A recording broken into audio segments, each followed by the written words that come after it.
As Michael Scott from the series The Office would say, the time has come. It's time to take the bull by the horns and decide once and for all what book, or rather which character is the best between Rishand, better known as Rhys, and Xaden Rierson, the wing leader of Fourth Wing. Hello everyone! For those who know me, welcome back, and for those who are new here, you are very welcome. I'm Irene Riderelli and this is Into the Books. In the podcast published on October the 11th, 2023, which if you haven't listened to, I highly recommend you do so. In the info box below, you'll find the links to different platforms where you can listen it. I say that I would have made a YouTube episode to talk about these two characters. Here is the fulfillment of my promise. Before I start, I have to confess that this episode is probably the one that I've had the most pleasure in doing, because all the books where these characters are the protagonists really captivated me, and I thought it was an excellent topic to present to you. Finally, let me clarify that both the series are classified within the fantasy genre. With all that this implies, let me explain. It has happened to me countless times that people have told me here on YouTube and on other platforms that what is described in ACOTAR series or Empyrean series is something we have seen before. And yes, they are right. As a book lover myself, I am going to say something that will probably not please many people who may or may not agree with my opinion, but it is what I think. Plus, I think it is a true fact. No book you read, be it fiction, narrative, romance, thriller, or in this case fantasy, has really reinvented the wheel, because the topics are constantly repeated. The novelty is in the writer's style, the way they develop the characters, the descriptions and the treatment each one gives to the theme. If you have read Wuthering Heights, have you noticed its resemblance to the Count of Monte Cristo? Does it not seem to you that Heathcliff's plan to become the owner of Thrushcross Grange and Wuthering Heights and to destroy all those who have made him suffer is very similar to Edmond Dantes' plan and purpose to take revenge on those who have destroyed his life? Do not these two masterpieces speak of revenge and rancor? Everything has been said and written about the plots of their stories, but the purpose of books is to evoke emotions, whatever they may be, not to discover something new. Why can't we just enjoy the book without trying to make comparisons that are sometimes meaningless? Many people say that Empyrean series is very similar to ACOTAR series and the Throne of Glass series. Again, yes, that's true, but that doesn't mean that Rebecca Yarros' novel is any less good than the aforementioned. But let's not beat around the bush and finally get to talk about the wonderful Fourth Wing and ACOTAR series books. This time I will not start as I usually do, that is by telling you the plot of the books, because I have already made videos about each of them, and for those who want to see them, I will leave the links in the description box below. This time I will begin with a kind of live comparison between the main characters of Empyrean series, Violet and Xaden, and Rishand and Feyre, the main characters of 3 books of the ACOTAR series. Let's begin with the 2 female protagonists, namely Feyre Archeron for ACOTAR series and Violet Sorrengail for Empyrean series. Both are physically weak. In the first book, when Feyre is hunting in the forest, she actually realizes how extremely thin she is. So thin that she can count her own ribs. In addition to being malnourished, she is also illiterate, having been forgotten by her father and 2 older sisters after her family fell from grace. Instead of crying and complaining, at the age of 14, she takes all the responsibility of the family on her shoulders and begins to hunt in order to feed them. Feyre is a girl who has to work very hard to bring out a courage she didn't know she had. And at times it's almost painful to watch her struggle to do so. We are in front of a teenager who is missing out on her youth in order to help her family survive.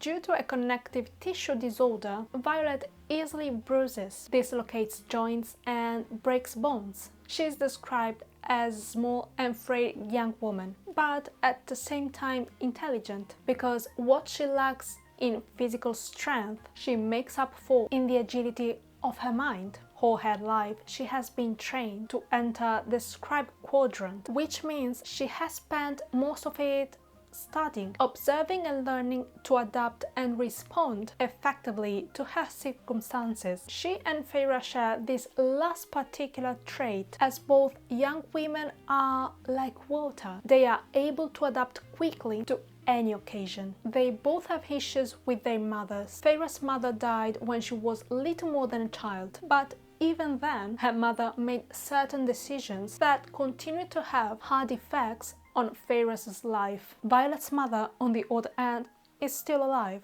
and hurting her daughter by forcing her into the Riders' quadrant, even if she's aware that she isn't ready to do so. And to top it all off, Violet's mother has the ability to control storms, which she doesn't hesitate to use when it suits her. I will stop here for a moment to ask those of you who have already read the book, do you really think it is a coincidence that when Violet starts her parapet, a thunderstorm starts at the same time?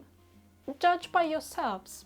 Both women are different, but as we have seen, they are extremely alike. Perhaps this is why many complain about the similarities between the characters and the story. But I would ask those who make this criticism what they would have done differently. They both evolve on their own books, because sometimes they are weak and naive. Other times they manage to clean up the mud that is thrown at them, even if it is sometimes of their own making. But going through it all, including the more questionable decisions they make, was necessary for their development into strong characters. Who among us has never done something rash or made a decision that we thought was right at the time, but when we look back, and thanks to the wisdom that mistakes bring, we wish we had a time machine to go back and change that decision? Is it different for men in these stories? Let's see. Rishant for Akota series and Zeden Rierson for Empyrean series. I think it's safe to say that the first reaction all of us who have read these books had upon meeting them was to think that they were both the bad guys we should all stay away from. But why is that? As expected, Rishant is portrayed as a villain. He is ruthless and only interested in his own business, and the feelings of others are not among them. And being a good person is definitely not a priority for him. But we, as readers, know that behind every great bitterness there is usually something greater. Every hardened heart is the result of unbearable pain. And what I mean by that is that it is exactly the way it should be. Let me explain. In the first book, Rishant behaves like a real bastard because, from his point of view, what he is protecting is much more important than himself. In this book, all the courts are under Amaranthus' control, and not only, but I won't say more about her, so as not to give anything away to those who haven't read those books. But let's focus on Amarantha. She uses Rishant as her personal prostitute and thinks she knows everything about each of the Britain's High Lords. But she couldn't be more wrong. Rishant sells himself for one main purpose: to distract Amarantha and prevent her from learning of the existence of Velaris, the city he loves dearly and of which no one knows. Velaris is home to his circle of friends, whom he considers his family after all members of his real family have died. The memory of having to bury his parents and sister who died at the hands of those whom Rishant had once considered friends and allies still haunts him to this day. After Amaranta obtained the power, she, let's put it this way, cast a spell on Prythian, and thanks to that, the magic that ran through the veins of the High Lords was reduced to a minimum. All of them did almost nothing to rebel against her, all except Rishant. He quickly understood it was more convenient to have the enemy by his side than to keep his head down, and so he decided to become her toy boy. He knew it would help him gain her trust. Of course he had to do terrible things, but he didn't mind because he knew it would keep all the people he cared about and his beloved city safe.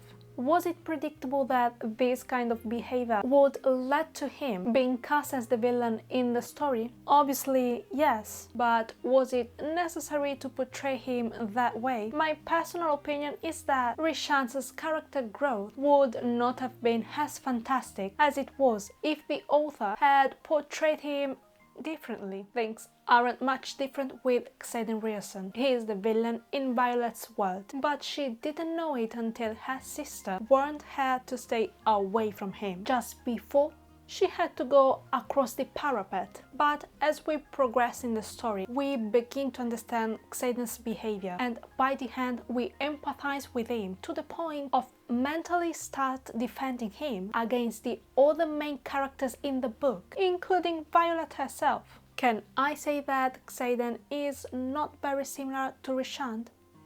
No, I can't.